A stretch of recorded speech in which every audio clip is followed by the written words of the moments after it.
સવાલ તમને પૂછવો છે, તમારી સાથે કોઈ પણ વ્યક્તિ આ પ્રકારની ઘટનાને અંજામ આપ્યો હોય તો તમે સૌથી પહેલા શું કરે?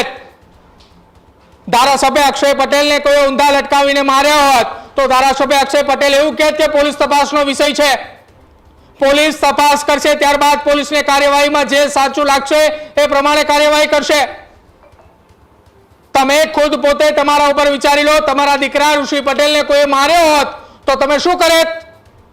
તત્કાલ ધોરણે જિલ્લા પોલીસ વડાની કચેરીએ જઈને બેસી જાત, મારા દીકરાને કોણે માર્યો છે એને તમે નજર સામે લાવો, એની ચાલ ફરી જવી જોઈએ. તો હવે તમારા દીકરા ઉપર આરોપ લાગ્યો છે તો કેમ તમે એવું નિવેદન આપી રહ્યા છો કે પોલીસ તપાસનો વિષય છે? દીકરો તમારો હતો, હાજર કરવાની જવાબદારી પણ તમારી છે. ચૂંટાયેલા પ્રતિનિધિ છો, જો તમે જ આ પ્રકારનું કરશો તો સામાન્ય વ્યક્તિ પાસેથી શું અપેક્ષા રાખવી?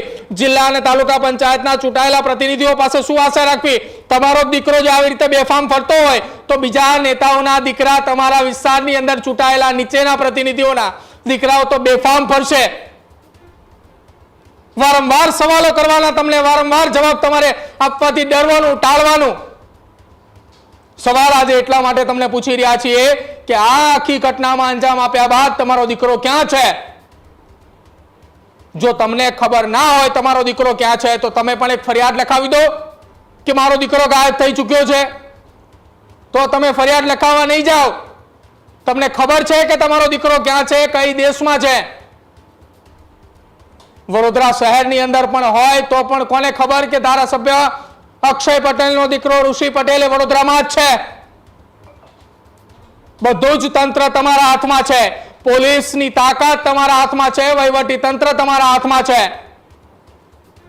બસ ગુજરાતની જનતાની હાથમાં હવે કશું નથી રહ્યું અને ગુજરાતની જનતા હવે આશા રાખી રહી છે રાજ્યના નાયબ મુખ્યમંત્રી હર્ષ સંઘવીના નિવેદન ઉપર કે ચૂંટણી પ્રચારમાં તમે આપેલા નિવેદનો ઉપર લોકોને જે તમે મત લેવા માટે જે વચનો આપ્યા હતા એ વચનો પાળવાનો સમય આવી ચૂક્યો છે. અમે ખુદ યાદ કરાવી રહ્યા છીએ હવે ગુજરાતની એ જનતા વતી કે તમે આપેલા વાયદાઓ, તમે આપેલા નિવેદનો, વચનો પૂરા કરવાનો સમય છે. ધારાસભ્યના પુત્રને ગોતીને લાવવાની જવાબદારી ગુજરાત પોલીસની છે. એ વડોદરામાં હોય તો પણ ભલે, ગુજરાતના કોઈ પણ ખૂણે હોય તો ભલે, વિદેશ ભાગી ગયો હોય તો પણ તેને લાવવાની જવાબદારી એ ગુજરાત પોલીસની છે.